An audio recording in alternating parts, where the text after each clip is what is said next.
welcome. We are back. So today we are making like a zucchini, Italian zucchini kind of a bake, sort of lasagna-y, sort of big CD-ish, and sort of Mexican. We'll get to that. And we are making an artichoke, roasted garlic artichoke dip. They call it a hummus. And then if we have time, I also want to play my hand at some egg-free mayo. So we'll see. So here we are. Okay, so what I've been doing, oh hi, by the way, I am Sarah White. I help women to restore their mental wellness through biblical encouragement, nutrition, and supplementation. And so I am here to just kind of give you some great tips on some food ideas, and hopefully they'll help you get dinner on the table a little bit faster and a little bit healthier. So here we are. I've already started cutting up some zucchini. Now, the first thing I want to say is you might be in your head, if you're a cast iron person, you might be like, no, don't put that sauce in your cast iron. You don't put acidic foods in there. This has no tomatoes in it. Okay, this is my no-mayo sauce. Well, it's not my no-mayo sauce. It's a recipe from another lady's no-mayo sauce, which is delicious. So we don't have to worry about that with this. Okay, so what I've done is I've already got some of my zucchini in the pan, okay? And I have some sauce over here, which, you know what? Why don't I just bring it right over here? That'll make it easier. Then I don't have to go back and forth. So I cooked up some ground beef and threw in my no-mayo sauce. That's it. So that's what's in here. And so I have another batch in the oven with no meat because there's one of the ladies that can't eat meat, so, or doesn't eat meat, whatever. So you put the zucchini, you put a little bit of this. I mean, this can't get any easier. Now, you don't have to use no-mayo sauce, and if you do use regular sauce, that's fine. Just don't use it in cast iron, that's all. I am new to cast iron, but I just know you're not supposed to put acidic foods in it. So, put a little sauce in there, a little bit more. Gotta get it really in there. Okay, so I actually can't eat this, but I have this ricotta, and it's gonna go bad. It was completely sealed, and it's still okay, but if I wait much longer, it's gonna go bad, and I can't eat it. So I figured, why not use it up when the ladies are coming? So this is how simple it is. Watch, plop. You're just putting it on there. You're not stirring it around, you're not smoothing it out, you're just putting it on there. Plop, plop. Okay, that is probably my garlic, so I'm going to check that in just a second, okay? And maybe I'll put just a little bit more over here. I am a little bit of a perfectionist, so it is hard for me to just do the plop method because I like everything to look perfect and in order. But it's super easy, okay? And then I just take shaker cheese, but it's going to be better if you shred your own Parmesan, but this is what I have. So we're just going to shake it on, which, you know, shaker cheese is kind of one of my guilty pleasures. I love it. Shake, shake, shake, shake, shake, shake. Okay, now here's where things get a little bit wonky because, let me check this garlic. Hold on.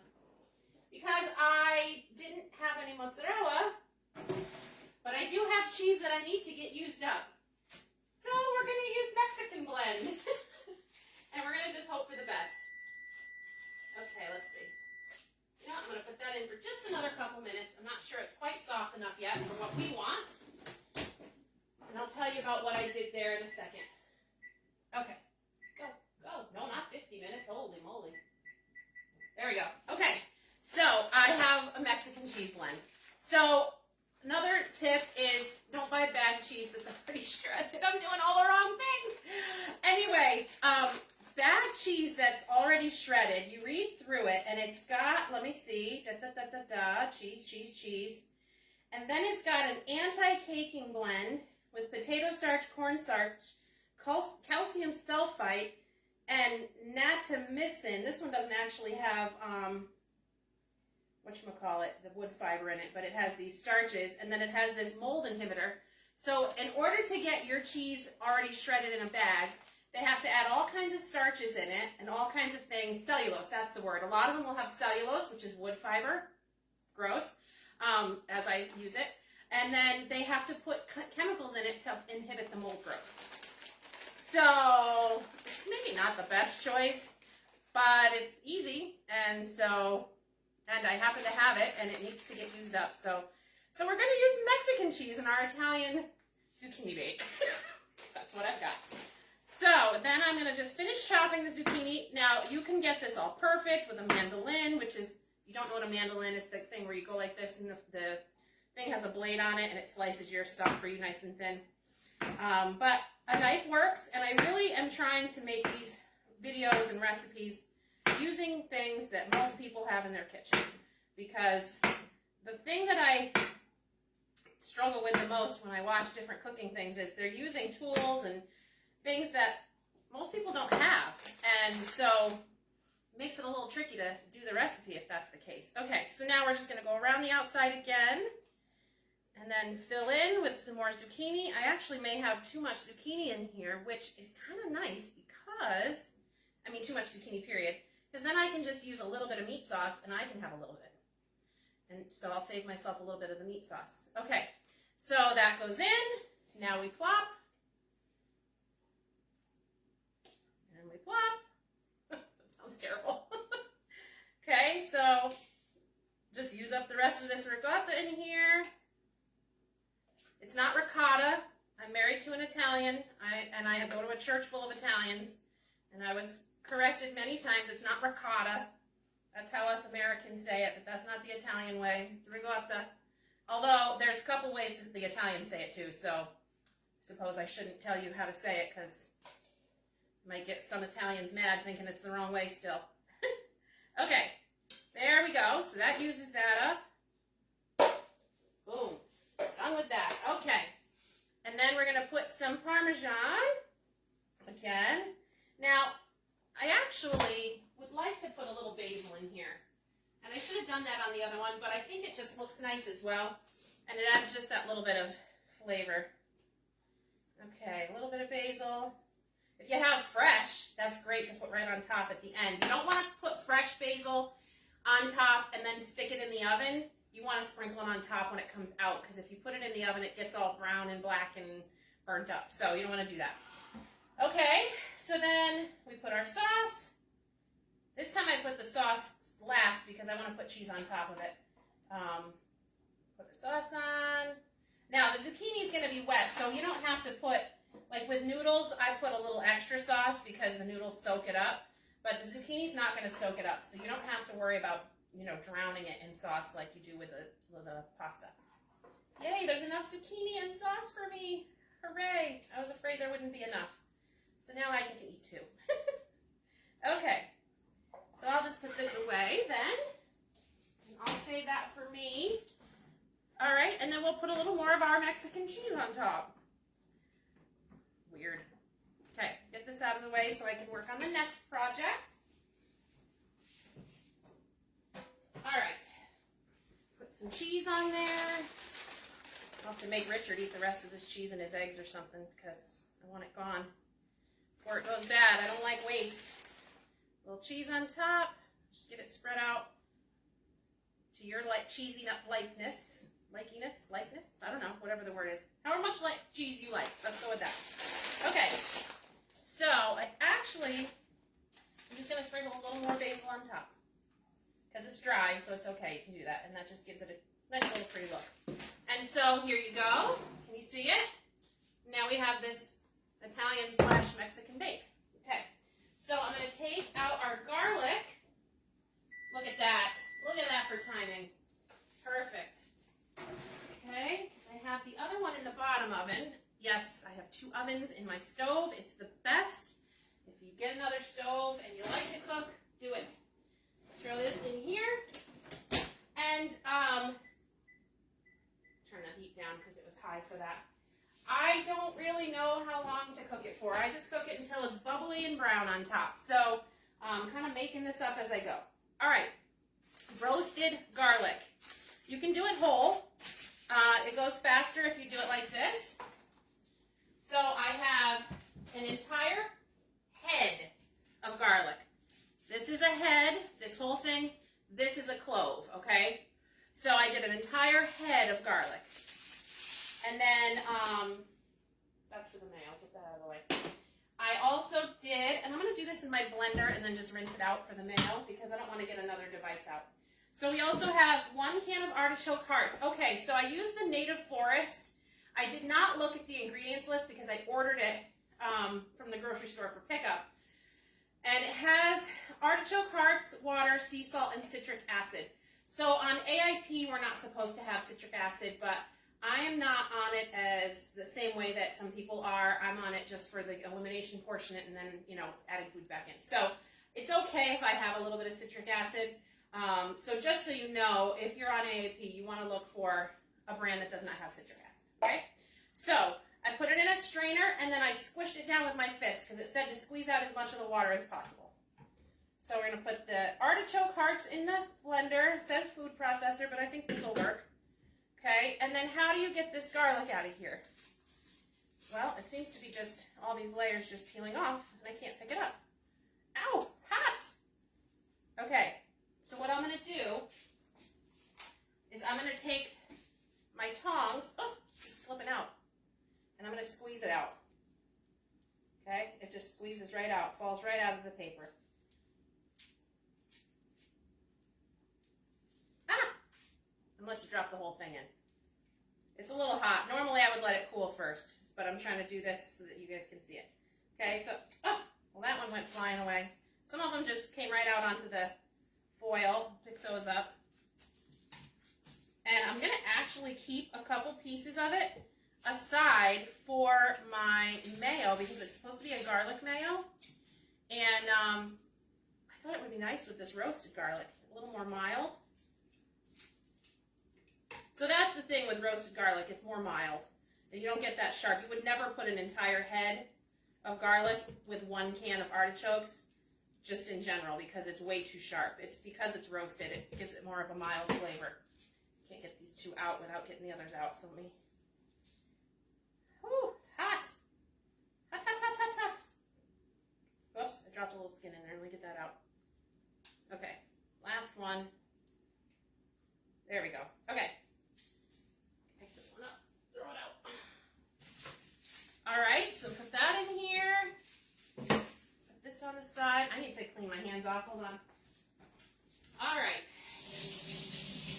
What else goes in here? I can't remember. I gotta look at the recipe.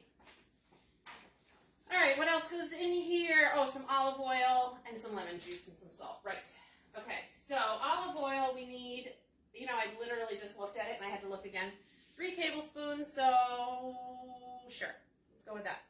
And I would use fresh lemon, but right now I'm just trying to hurry, so I'm going to use a little bit of lemon juice. This is to taste, so don't put too much at first, and then if you want more, you can add more. Okay, and a little salt. Ooh, come on, these Tupperwares are tough. A couple pinches of salt, okay? Here, get my blender out. Where's the top of my blender? Oh, found it. It's right over here. Okay. We interrupt for this loud noise. We will return to our scheduled programming soon.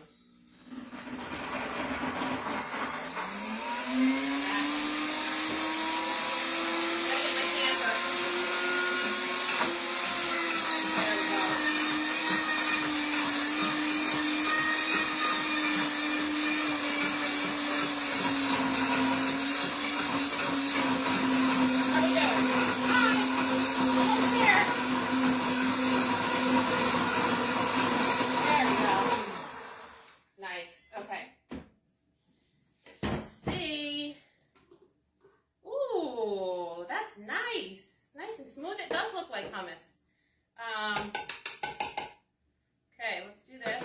I can't eat beans, so AIP can't have hummus. Although she does let me have chickpeas, so I could have that. But my hummus that I like to make has white beans in it as well. So I would serve this with veggies and crackers for the people that can have crackers. And let's see. Ooh, yum. The other thing with this might even be nice, like, well, you can make a spinach dip with it, but also, like, with chicken, maybe? like tossed with some chickpea pasta or with some sauteed cabbage and throw it all together, because sometimes I use cabbage as the pasta with zucchini noodles. It's really nice. It's mild, but it's really, really nice. That's delicious. Okay, people, you need to make that, whether you're AIP or not. That's delicious. Woo, that's good. So yum. And the garlic is there, but it's not like in-your-face garlic. You know what I mean? It's not like nobody can talk to you for the rest of the month because you've eaten a whole head of garlic. It's not like that. So, wow, that's delicious. All right. Well, this is a winner chicken dinner. I'm glad I bought more artichokes, because I will be making more of this for sure, because this will not last today. I'll make another one today. That's a great little snack. If you have, like, this would probably be good with the Siente, or however it's called, the brand of cassava chips, tortilla chips, veggies, whatever it is you're allowed to eat. Okay. Yum. I don't even want to, like, I literally want to lick the blender, but I'll lick this instead. That's delicious. Yum, yum. Okay, I'm gonna rinse this out, and that other one must probably done in the oven, so I'll show you that one. Yum, yum, yum, yum, yum.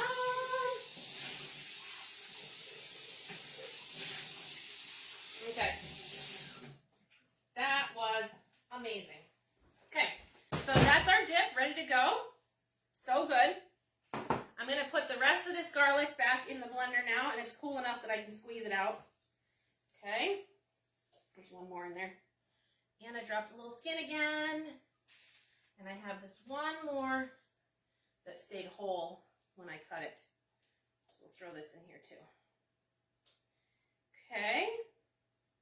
So I'm not going to blend this for you to see. I will show you a picture of it later, but I just want to show you what goes into it, because you don't need to watch my back while I blend again. So I'm putting garlic. It says to put raw garlic, but you know, this is a mayo type thing, and you don't always want garlic in your mayo, depending on what you're using it for. So we had burgers last night. By the way, I'll have to get the brand and tell you. I bought some grass-fed beef burgers from the grocery store. They were delicious. But I can't have anything on them, so it's just like having a piece of meat. So anyway, all right, so we got half a cup of water, some garlic cloves. This is called raw coconut butter. I've talked about it before, but it can also be called coconut manna if you're looking for it. And basically it's just coconut blended up, the flesh of the coconut blended up until it becomes like a paste. So that's what they're saying to put in here. Excuse me, I need half a cup of it. Okay, and so it solidifies because of the coconut oil that's in it. So I just popped it in the microwave for 30 seconds. They recommend you not do that because it can scorch, but I haven't had that happen yet, so thankfully. And it's absolutely sweet and delicious little snack to put on like an apple, or eat it off a spoon. Honestly, it's really kind of good. So I'm hoping that this mayo is good, because I will be sad to have wasted ingredients. This ingredient specifically. I don't mind wasting the half a cup of water. Okay, so we have that, and then we need some olive oil, which I left out. Okay, so olive oil, we need 1/4 of a cup. Okay, 1/4 of a cup in here. The water was supposed to be warm, so I did that beforehand, just so you know. And then the garlic's in there, and a little bit of salt. So put a little salt. Okay. And I'll blend that up, and it'll make it nice and smooth like a mayo, hopefully. And let me get out the last thing to show you. Okay. So let's see, it says to blend it on high for a minute or two. until it thickens. Then let it cool for an hour at room temperature, or you can put it in the fridge for 20 minutes. And then if you want to use it in a cold dish, you can thin it out. So like if you wanted to make chicken salad with this, you can thin it out with a little bit more water. So that's how that goes. Let me get my trivet back out so I can show you what we've got here. Oh yeah, that's perfect. It's done. That one's done. The one on the top oven's not, but so you just want it to be brown and bubbling, and you want the zucchini to be soft. That's all. So this is the no meat version, and I really am not supposed to eat this. Let me see. Well, it needs to cool anyway, so I can't eat it. I just want to get that last little bit of ricotta off too. So I can't eat that anyway. So let me take you and show you what we've done so that you can see it up close. Let's see. Yeah. And then I'll make that mayo and I'll take a picture for you, okay? So here it is. Where's my camera turn? Okay, so here is the zucchini bake with the Mexican cheese, the Italian zucchini bake with Mexican cheese. And here is the hummus, the artichoke hummus. Okay, super easy, super delicious. And then I'll just blend up these few ingredients to make the mayo, and we'll be good to go. Okay, so that is everything that I have for you today. Hopefully you learned a little something, and you can get a nice quick dinner on the table today. You can use jarred sauce. I mean, just go for whatever works in your life, but you're still going to get a better nutrient profile when you're having zucchini instead of pasta. The cheese, now this is something I was going to try, but I got a little nervous about it, but you can make some sort of a vegan mozzarella. So maybe I'll be brave and try that sometime and show you guys how that goes. It's hard to mess with cheese. That's all I have to say. I do miss my cheese. So anyway, that's all for today, guys. Hopefully we will see you soon. Don't forget to join us Sunday night with Richard and I as we talk about our adventure challenge at 8:30 p.m. right here on my profile, and Wednesday nights for Bible study at 7. So thanks, guys. Talk to you soon. Bye.